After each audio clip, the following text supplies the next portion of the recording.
हमारे खास मुलाकात कार्यक्रम में आप सभी दर्शकों का स्वागत है। आज हमारे साथ कोटा यूनिवर्सिटी की वाणिज्य विभाग की विभागाध्यक्ष डॉक्टर मीनू माहेश्वरी जी हैं। इनसे वाणिज्य विषय के बारे में बखूबी चर्चा करेंगे। साथ ही वाणिज्य में क्या स्कोप है इसके बारे में बखूबी जानकारी हासिल करेंगे। आइए बात करते हैं डॉक्टर मीनू माहेश्वरी जी से।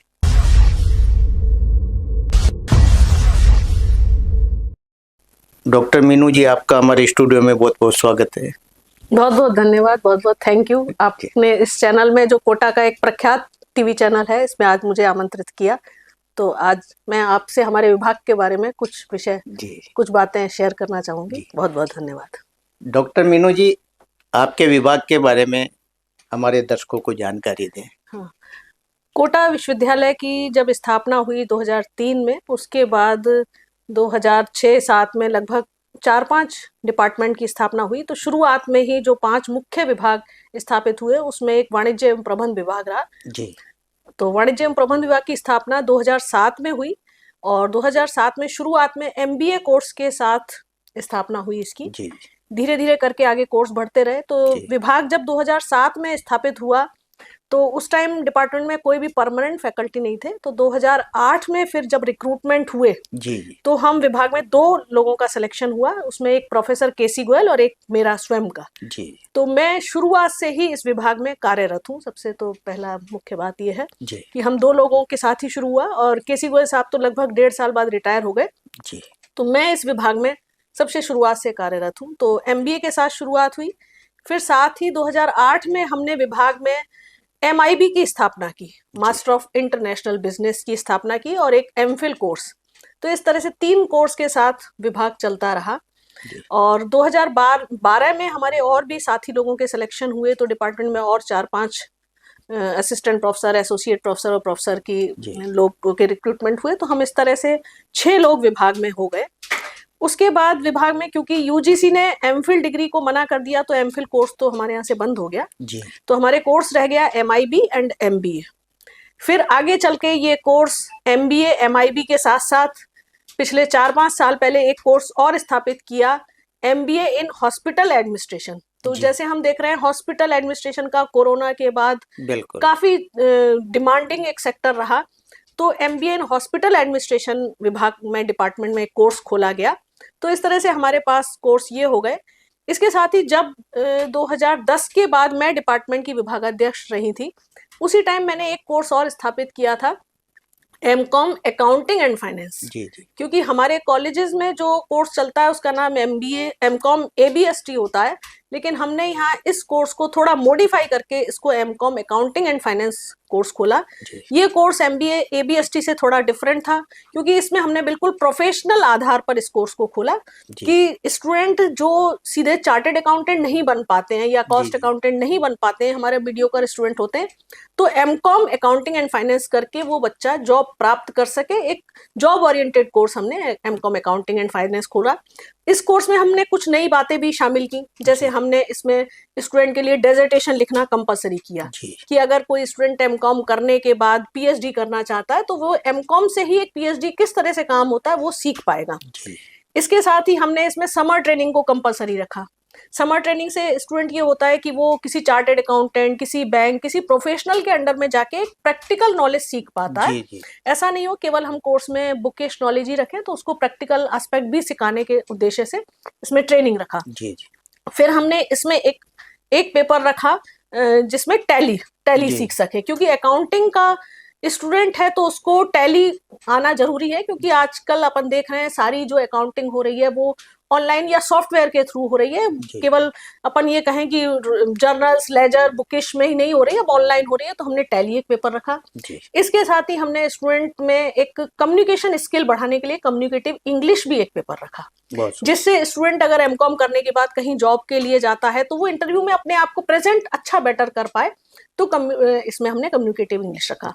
इसके साथ ही हमने एक और पेपर बड़ा इंपॉर्टेंट रखा है, एथिक्स इन अकाउंटिंग, क्योंकि आज हम हर जगह बात कर रहे हैं कि बहुत सारी कंपनियों में फ्रॉड हो रहे हैं और बेईमानी हो रही है। तो मेरा ये मानना था कि इस फ्रॉड के पीछे कहीं ना कहीं हम होते तो अकाउंटिंग के ही लोग हैं, गड़बड़ियां क्यों हो रही हैं। तो कहीं हम स्टूडेंट में अगर स्टार्टिंग से ये विचार डालें, कुछ मॉरल वैल्यू डालें, देखिए फ्रॉड तभी रुक सकता है, रोकने से नहीं रुकेगा जब तक बच्चे में एक मॉरल वैल्यूज हो कि मुझे गलत काम नहीं करने हैं। तो हमने एक पेपर डाला एथिक्स इन अकाउंटिंग। तो उसमें हमने सारे वो चैप्टर डाले, कुछ गीता से भी हमने उसमें मैटर लिया, कुछ हमने गांधी जी के सिद्धांतों से उसमें कुछ मैटर लिया। तो स्टूडेंट को ये सिखाने की कोशिश की गलत चीजों की तरफ नहीं झुकना है, अपना ये प्रयास है सारा। तो इस तरह से हमने ये एमकॉम अकाउंटिंग कोर्स बड़ा अच्छे से डिजाइन किया। तो हमारा ये कोर्स रहा। फिर ये कोर्स हमारा लगभग 2011 से चल रहा है, एमकॉम अकाउंटिंग अच्छा कोर्स चल रहा है। फिर पिछले 3 साल पहले हमने एक एमकॉम बिजनेस एडमिनिस्ट्रेशन भी स्टार्ट किया डिपार्टमेंट में। लेकिन इस बार अभी इस वर्ष ही मैं वापस से दोबारा विभाग की विभागाध्यक्ष बनी हूँ। तो इस बार हमने 2 कोर्स और नए विभाग में स्थापित किए हैं। वो 2 कोर्स हैं PG diploma in income tax और पीजी डिप्लोमा इन जीएसटी। जैसा कि हम देख रहे हैं, दोनों ही कोर्स नाम से ही हमें लग रहा है, क्योंकि जीएसटी और इनकम टैक्स ऐसी चीज है कि जो मतलब बिजनेसमैन को भी आनी चाहिए, चाहे बिजनेस करने वाला बच्चा है और चाहे अगर उसको नौकरी करनी है, तो जॉब ओरिएंटेड कोर्स है। वैसे भी यूजीसी और हमारी न्यू एजुकेशन पॉलिसी इस चीज को बढ़ावा दे रही है कि यूनिवर्सिटीज में, हायर एजुकेशन इंस्टीट्यूट में डिप्लोमा कोर्सेज भी स्टार्ट किए जाएं, job oriented diploma courses start किए जाएं। तो इस दिशा में भी हमने काम किया कि डिपार्टमेंट में हमने 2 कोर्स पीजी डिप्लोमा स्टार्ट किए। तो एक और इसकी इंपॉर्टेंट बात है कि इसकी टीचिंग हम बहुत कुछ चार्टेड अकाउंटेंट और कोस्ट अकाउंटेंट से करवा रहे हैं। तो ये कोर्स भी बच्चों में अच्छा रुझान देखने को मिल रहा है, क्योंकि पहला ही साल है। तो मुझे लगता है ये स्टूडेंट्स के करियर के लिए एक अच्छे कोर्स साबित होंगे और भविष्य में उम्मीद है कि ये कोर्स अच्छे डिमांडिंग कोर्स रहेंगे। तो इस तरह से विभाग में पहली बार 7 कोर्स संचालित हो रहे हैं कोटा विश्वविद्यालय में। डॉक्टर मीनू जी, हमारे दर्शकों को अपने जीवन परिचय के बारे में बताएं। आप कहाँ से हैं, कब से आप यहाँ, शिक्षा वगैरह आपकी कहाँ हुई? हाँ, मैं बेसिकली भरतपुर से कह सकते हैं मुझे। तो भरतपुर से मैंने ग्रेजुएशन किया था, भरतपुर के गवर्नमेंट कॉलेज से ग्रेजुएशन किया और उसके बाद की पढ़ाई मैंने एमकॉम, एमफिल, पीएचडी, आईसीडब्ल्यूए, मैं आईसीडब्ल्यूए भी करा हुआ है मैंने। ये सब मैंने जयपुर से, राजस्थान यूनिवर्सिटी से किया है। तो जब मैं भरतपुर में रही तो पढ़ने पढ़ाने में तो मेरी इंटरेस्ट रहा ही पढ़ने में स्टूडेंट लाइफ में, लेकिन साथ में मैंने एक और चीज किया कि मैंने स्टूडेंट यूनियन में भी काम किया। मैं भरतपुर गवर्नमेंट कॉलेज की स्टूडेंट यूनियन की प्रेसिडेंट रही। तो ये भी एक व्यक्तित्व का नया आयाम होता है कि हम केवल पढ़ने तक ही सीमित ना रहे, हम इन चीजों में भी भाग लें, पार्टिसिपेट करें। इसके बाद मैं एमकॉम करने के लिए जब राजस्थान यूनिवर्सिटी में आ गई तो मैं राजस्थान यूनिवर्सिटी में भी वाइस प्रेसिडेंट रही डिपार्टमेंट की। तो मैंने वहां भी स्टूडेंट इलेक्शन में काम किया, स्टूडेंट इलेक्शन में वाइस प्रेसिडेंट का चुनाव जीता। तो मैंने एमकॉम, एमफिल जो किया राजस्थान, बीकॉम लेवल पे मैं गोल्ड मेडलिस्ट रही। फिर मैंने पीएचडी की जयपुर से ही, आईसीडब्ल्यूए कंप्लीट किया। तो ये सारा मेरा एजुकेशनल लिया। आईसीडब्ल्यूए रहा, आईसीडब्ल्यूए में मैंने 4 में से 3 ग्रुप में मैंने राजस्थान टॉप किया और उसके बाद ये नेट स्लेट क्वालिफाई किया। और ये सब करने के बाद तो मेरी शादी हो गई थी, तो तब मेरी जॉब नहीं स्टार्ट हुई, लेकिन क्योंकि मेरे लिए हमेशा फैमिली प्रायोरिटी रही। फिर मेरा आरपीएससी से गवर्नमेंट कॉलेज में सिलेक्शन हुआ। तो आरपीएससी गवर्नमेंट कॉलेज से मुझे भरतपुर का एमएसजे कॉलेज में मैं लेक्चरर के रूप में मेरे को अपॉइंटमेंट मिला। लेकिन फिर 2007 में जब कोटा यूनिवर्सिटी में वैकेंसी आई तो 2008 में मेरा कोटा यूनिवर्सिटी में सिलेक्शन हुआ और मैंने आरपीएससी से जो जॉब, गवर्नमेंट जॉब थी, उसको रिजाइन किया और मैंने कोटा यूनिवर्सिटी में ज्वाइन कर लिया। तो मैं 2008 से कोटा यूनिवर्सिटी में ही पदस्थापित हूँ और अभी मैं विभागाध्यक्ष के रूप में कार्यरत हूँ। तो ये मेरा एक संक्षिप्त परिचय रहा। डॉक्टर मीनू जी, सेमेस्टर प्रणाली का क्या प्रभाव रहा? सेमेस्टर प्रणाली मेरे हिसाब से बहुत अच्छी सिस्टम है, क्योंकि अभी तक हमारा एनुअल सिस्टम होता था जिसमें हम वर्ष में एक ही बार बच्चे का इवेल्युएशन करते थे, एक ही बार एग्जाम होता था। तो हालांकि हो सकता है शुरुआत में बच्चों को थोड़ा वजन लगता हो कि 2 बार परीक्षा हो रही है, लेकिन स्टूडेंट के पॉइंट ऑफ व्यू से 2 बार परीक्षा होना बहुत अच्छा काम है, क्योंकि 2 बार परीक्षा होगी तो बच्चा उतना ही अवेयर होगा, उतनी पढ़ाई करेगा तो पढ़ाने का, कोई भी डिग्री लेने का उद्देश्य क्या है कि हम उस कोर्स को और डेप्थ में और अच्छा से समझ सकें। जी जी। तो 2 बार परीक्षा देगा तो उतनी तैयारी के साथ देगा। 2 बार से मेरे हिसाब से स्टूडेंट के लिए ये भलाई है, उसके लिए बेनिफिट की बात है। ये सेमेस्टर प्रणाली न्यू एजुकेशन पॉलिसी की प्रणाली है। हालांकि हमारे डिपार्टमेंट में तो ये एमकॉम की, जैसे मैंने बात की, जी 2011 से ये सेमेस्टर सिस्टम पे चल रहा है। जी जी। तो अभी तो खैर सारे ही कोर्स कंपलसरी सेमेस्टर सिस्टम पे हो गए, लेकिन हमारे यहाँ तो ये शुरुआत से ही एमकॉम सेमेस्टर प्रणाली पर चल रहा है। गेस्ट फैकल्टी का क्या प्रभाव देखने को मिलता है? गेस्ट फैकल्टी यूनिवर्सिटी में काफी कार्यरत है और पद जितने स्वीकृत हैं हम लोग कार्यरत हैं। एक ही पद हमारे यहाँ खाली है प्रोफेसर का। बाकी क्योंकि कोर्सेज ज़्यादा हैं तो हमें टीचर्स की आवश्यकता ज़्यादा होती है, तो बाकी की टीचिंग के लिए गेस्ट फैकल्टी ली जाती है। गेस्ट फैकल्टी बहुत मेहनत से काम करती है, बिल्कुल यूजीसी के योग्यता के अनुरूप ही हम गेस्ट फैकल्टी को रखते हैं। योग्यता में उनकी कोई कमी नहीं है और अच्छा काम करते हैं। उनका रिस्पॉन्स उनकी तरफ से बहुत अच्छा है, पर हाँ थोड़ा सा ये फील होता है कि हम जैसा एक असिस्टेंट प्रोफेसर को पूरी सैलरी मिलनी चाहिए, उनको अपने काम का वो उतना भुगतान नहीं हो रहा है। उनके पार्ट पे देखें तो थोड़ा सा ये गलत तो है कि एक कम से कम सरकार को एक मिनिमम अमाउंट बनानी चाहिए कि एक वो सम्मानजनक राशि तो होनी चाहिए। गेस्ट फैकल्टी यूनिवर्सिटी में हर विभाग में लगभग कार्यरत है।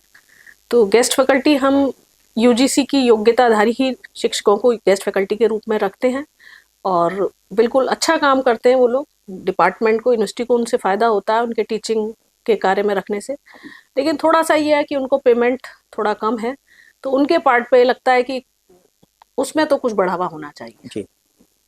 डॉक्टर मीनू जी, आज वाणिज्य की तरफ बच्चों का रुख है, क्या मतलब कॉमर्स में क्या स्कोप है? मैं तो ये मानना चाहूंगी कि शायद सारी स्ट्रीम्स में सबसे इम्पोर्टेंट कॉमर्स है, अकाउंटिंग एंड फाइनेंस है, क्योंकि फाइनेंस के बिना तो जीवन ही नहीं है। आज का युग में चाहे कोई विद्यार्थी साइंस स्ट्रीम पढ़े चाहे आर्ट्स स्ट्रीम पढ़े, पैसा तो उसके बीच में चाहिए ही चाहिए। तो अकाउंट्स और फाइनेंस तो सबसे इम्पोर्टेंट विषय है और जीवन के उपयोगी विषय है, क्योंकि जीवन के हर क्षेत्र में आपको अकाउंट और फाइनेंस का तो काम पड़ेगा ही पड़ेगा। तो करियर के पॉइंट ऑफ व्यू से कहें तो करियर बहुत अच्छा है। कई बार हम देख रहे हैं, हम तो कोटा शहर के हैं, कई ये घटनाएं भी होती हैं, हर स्टूडेंट आईआईटी के पीछे भाग रहा है, इतनी सुसाइड जैसी घटनाएं होती हैं। तो जरूरी नहीं है कि हर स्टूडेंट आईआईटी बने, अगर वो दूसरी स्ट्रीम की तरफ भी ध्यान करेगा तो कॉमर्स में बहुत अच्छे करियर हैं। कॉमर्स में जैसे हम chartered accountant, cost accountant, company secretary, ये तो एक इम्पॉर्टेंट करियर है ही है। जैसे मैंने खुद ने भी कॉस्ट अकाउंटिंग का पूरा कोर्स किया हुआ है। इसके साथ साथ ही जैसे स्टूडेंट एमबीए कर सकता है ना, तो एमबीए आजकल अगर बच्चा कैट क्लियर करके आईआईएम से करता है या अच्छे इंस्टीट्यूट से करता है तो वो भी बहुत अच्छा करियर है। इसके साथ साथ टीचिंग लाइन में स्टूडेंट जा सकता है ना, यूनिवर्सिटीज में जैसे कॉमर्स के टीचर्स, असिस्टेंट प्रोफेसर लेवल तक जा सकता है, ये बहुत अच्छा करियर है ना। ICWA करके बहुत सारे लाइन आपके पास ओपन होती हैं, उसमें जा सकता है। बैंक प्रोफेशनल्स बन सकते हैं अकाउंटिंग के स्टूडेंट, बैंक में प्रायोरिटी मिलती है तो बैंक प्रोफेशनल में जा सकता है। गवर्नमेंट जॉब बहुत सारी ऑडिटिंग से रिलेटेड है, जैसे आज आप ऑडिटिंग के फील्ड में देख रहे हैं, फ्रॉड डिटेक्शन जैसा नए नए कोर्सेज आ रहे हैं, जो अकाउंटिंग के फील्ड के नए कोर्सेज आ रहे हैं। तो स्टूडेंट यहाँ भी बहुत अच्छा करियर बना सकता है और बहुत पेइंग अपॉर्चुनिटीज है इसमें। कॉमर्स में करियर की अगर हम बात करें तो कॉमर्स और अकाउंटिंग, कॉमर्स का इंपॉर्टेंट फील्ड है अकाउंटिंग एंड फाइनेंस। तो मैं तो ये मानती हूँ अकाउंटिंग एंड फाइनेंस जीवन के हर क्षेत्र में उपयोगी है। किसी भी व्यक्ति का जीवन बिना फाइनेंस के तो नहीं हो सकता, चाहे कोई आदमी व्यक्तिगत जीवन में व्यापार करे, बिजनेस करे, इंडस्ट्री खोले या कोई भी जीवन हो, फाइनेंस तो इम्पोर्टेंट है। तो हर स्टूडेंट को अकाउंट और फाइनेंस तो पढ़ना ही होता है। तो चाहे कोई स्टूडेंट बिजनेस करना चाह रहा है तो भी अकाउंट्स की बेसिक नॉलेज तो उसे चाहिए। तो इधर करियर भी बहुत अच्छे हैं। तो हम कॉमर्स में करियर की बात कर रहे हैं तो कॉमर्स में ही अकाउंटिंग एंड फाइनेंस मेरी नज़र में सबसे इम्पोर्टेंट विषय है और शायद हर व्यक्ति के जीवन में अकाउंट्स और फाइनेंस एक सबसे इम्पोर्टेंट विषय होता है, क्योंकि फाइनेंस के बिना तो शायद जीवन भी नहीं चल सकता है। तो अकाउंटिंग एंड फाइनेंस से रिलेटेड कॉमर्स में कई सारे स्कोप है, जिसमें हम जानते हैं chartered accountant, cost accountant, company secretary, ये तो एक कॉमर्स के फील्ड में सबसे इम्पोर्टेंट कोर्सेज हैं ही हैं। क्योंकि हम देख रहे हैं चार्टेड अकाउंटेंट, हर बिजनेसमैन को अपने चार्टेड अकाउंटेंट की हेल्प लेनी होगी, हर इंडस्ट्रियलिस्ट को लेनी होगी, हर इंडस्ट्रियलिस्ट को अपने कॉस्ट अकाउंटेंट, कंपनी सेक्रेटरी, बड़ा बिजनेस है तो ये सारी चीज़ें जरूरी हैं। तो ये तीनों ही कोर्स तो हमारे यहाँ बहुत इंपॉर्टेंट है ही हैं कॉमर्स फील्ड के। इसके साथ साथ और भी कोर्सेज की हम बात करें तो जैसे MBA है, कॉमर्स से ही रिलेटेड वो भी एक है, कॉमर्स एंड मैनेजमेंट। तो एमबीए एक बहुत इंपॉर्टेंट सब्जेक्ट है। एमबीए कैट क्लियर करके जैसे आईआईएम से स्टूडेंट करता है, ये और भी बहुत सारे स्टूडेंट, बहुत सारे इंस्टीट्यूट हैं जिनसे एमबीए करके एक अच्छा करियर बनाया जा सकता है। एक्सेलराई है, निरमा है, बहुत सारे ऐसे इंस्टीट्यूट है, नरसी मोहन है प्राइवेट में। हम बात करें गवर्नमेंट की तो आईआईएम की तो बराबरी नहीं है, अपने आईआईटी आईआईएम दो तो सबसे हाईएस्ट इंस्टीट्यूट है। तो ये करियर कोर्स बन सकते हैं। इसके अलावा कॉमर्स फील्ड से आप टीचिंग लाइन में आ सकते हैं, जैसे हायर एजुकेशन में गवर्नमेंट कॉलेज हैं, प्राइवेट कॉलेज हैं, गवर्नमेंट यूनिवर्सिटीज हैं, यहाँ आपका करियर हो सकता है। कोई स्कूल एजुकेशन फील्ड में भी कॉमर्स के फील्ड में करियर हो सकता है। इसके साथ साथ और भी कॉमर्स से रिलेटेड जैसे बैंक जॉब है, बैंक में प्रोफेशनल आप बन सकते हैं, बैंक मैनेजर, एसबीआई पीओ, इस तरह की जो जॉब आती है तो ये भी कॉमर्स से रिलेटेड कोर्स है। या ऑडिटिंग के फील्ड में भी आप अच्छा करियर बना सकते हैं, जैसे आजकल फ्रॉड डिटेक्शन, ये भी बहुत सारे कोर्सेज नए आ रहे हैं ना। इंश्योरेंस सेक्टर में कॉमर्स वालों के लिए बहुत सारे ऑप्शंस खुले रहते हैं। तो कॉमर्स में करियर की कोई कमी नहीं है। और अपन तो कोटा में देखते भी है, हर स्टूडेंट एक आईआईटी के पीछे जाता है, बहुत सारी घटनाएं भी उस पीछे हो रही हैं। तो एक आईआईटी करियर नहीं है, कॉमर्स में बहुत सारे स्कोप है। मैं तो हर स्टूडेंट और उनके पेरेंट्स से कहना चाहूंगी, कॉमर्स भी स्टूडेंट को, अपने बच्चे को दिलाया जा सकता है। कॉमर्स पे एक अपना अच्छा करियर बनाया जा सकता है। डॉक्टर मीनू जी, कितने स्टूडेंट इस समय आपके विभाग में मतलब रजिस्टर्ड है? हाँ, हमारे विभाग में मैंने जैसे कि बताया कि पिछली साल 5 कोर्स संचालित थे, 5 में से 3 चल रहे थे, 2 कोर्स में कुछ वजह से 2 जीरो सेशन रहा था। लेकिन इस बार उन 2 कोर्सेज में भी एडमिशन है और 2 नए कोर्स जो हमने खोले उनमें 7 कोर्स में एडमिशन हमारे अच्छे हुए हैं। और पीएचडी भी हमारे डिपार्टमेंट से स्टूडेंट कर रहे हैं। लगभग 24-25 स्टूडेंट हमारे डिपार्टमेंट से पीएचडी में एनरोल है, पीएचडी कर रहे हैं। तो हमारे विभाग में लगभग 300 स्टूडेंट रजिस्टर्ड हैं। इस तरह से इतनी सीट है हमारे पास। तो हमारे विभाग में अच्छे चल रही हैं सब चीजें। डॉक्टर मीनू जी, आपके विभाग में क्या क्या किया? मैं पिछली जनवरी में मुझे दोबारा से विभाग अध्यक्ष बनने का ऑर्डर मिला। तो उसके बाद से मैंने कई इनोवेशन डिपार्टमेंट में किए हैं और वो सारे इस तरह से हैं कि हमारे विभाग के विद्यार्थियों को नई सुविधाएं, नई चीजें जानने को मिल सके। तो सबसे पहले तो हमने एक नेशनल कॉन्फ्रेंस कराई थी विभाग में पिछले अप्रैल के माह में। तो उसमें लगभग देश भर से 20 से अधिक विद्वान प्रोफेसर्स थे, वो उसमें शामिल हुए थे। तो उन सब के हमें लेक्चर सुनने को मौका मिला और सारी चीजें मिली। और इसमें लगभग 400 रजिस्ट्रेशन हमारे पास शोधार्थियों के और टीचर्स के हुए थे। उसमें लगभग 125 रिसर्च पेपर प्रेजेंट किए थे हमारे शोधार्थियों ने। तो देश भर से ज्वाइन हुए थे, तो एक बड़ा कार्यक्रम हमारे डिपार्टमेंट से हुआ।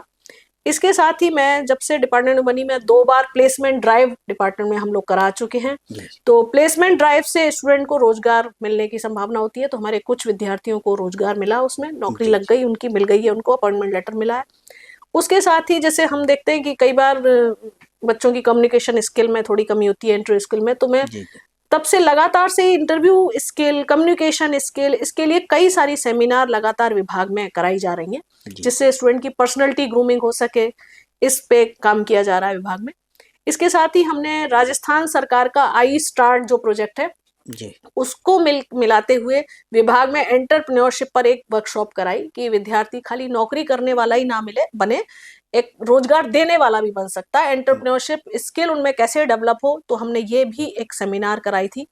इसके साथ ही हम कई quizzes, business quiz, language quiz, इस तरह की क्विजेस भी डिपार्टमेंट में ऑर्गेनाइज करते रहते हैं। और उसमें हम केवल हमारे विद्यार्थी नहीं, कोटा के और अन्य राज्यों के सभी विद्यार्थी भाग लेते हैं। तो इस तरह के भी हमने कई सारे प्रोग्राम कराए। स्टूडेंट के लिए विकसित भारत 2047 विजन पर हमने एक पोस्टर मेकिंग कंपटीशन कराया कि जिसमें हर स्टूडेंट का एक विजन दिखता है कि वो अपने भारत को 2047 में कैसे देखना चाहता है, वो हमने कराया। अभी हमने रिसेंटली विभाग में भारतीय भाषा उत्सव मनाया, जो कि एक तमिल कवि की जन्म दिवस के उपलक्ष्य में मनाया जाता है। तो भारतीय भाषा उत्सव मनाया क्योंकि नई एजुकेशन पॉलिसी में सरकार का यही मानना है कि स्टूडेंट केवल अंग्रेजी भाषा में पढ़ाई ना करे, वो हिंदी भाषा और जो अन्य भारतीय भाषाएं उनमें पढ़ाई करे। क्योंकि हमारा बच्चा या हम खुद देखते हैं हमारी सोच जो हमारी मातृभाषा होती है उसमें चल रही होती है। बिल्कुल। तो कोई भी विद्यार्थी इंग्लिश में ना पढ़ के अगर वो अपनी मातृभाषा में पढ़ाई करेगा, उसमें लिखेगा, उसमें सोचेगा, तो उसके रिजल्ट बेटर आने वाले हैं। तो बिल्कुल। इसी लक्ष्य को देखते हुए हमारे पास यूजीसी भारत सरकार से इस तरह का आग्रह था, तो हमने एक प्रोग्राम भारतीय भाषा उत्सव भी एक बड़ा मनाया। तो हम विभाग में विद्यार्थियों के पर्सनैलिटी डेवलपमेंट के लिए, उनके करियर ग्रोथ के लिए लगातार कोई ना कोई कार्यक्रम करा रहे हैं। और जैसे कि देखा जाए विश्वविद्यालय में अभी नए कुलपति जी प्रोफेसर कैलाश सोडानी जी ने ज्वाइन जी किया जी है। वो भी वैसे देखा जाए तो वाणिज्य विषय के ही हैं जी। और काफी विजनरी पर्सन हैं, तो उनके डायरेक्शन में भी विभाग नए नए कार्यक्रम करा रहा है। अब हम जल्दी प्लानिंग कर रहे हैं कि अब अगले आने वाले महीने में हम एक इंटरनेशनल कॉन्फ्रेंस कराएं, तो जिससे हमारे विद्यार्थियों को और कुछ नया सीखना, नया जानना, उसका भी मौका मिलेगा।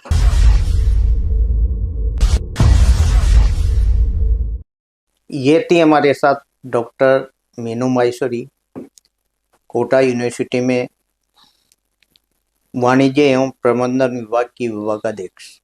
इन्होंने वाणिज्य क्षेत्र में जो स्कोप है उसके बारे में दर्शकों को बखूबी बताया।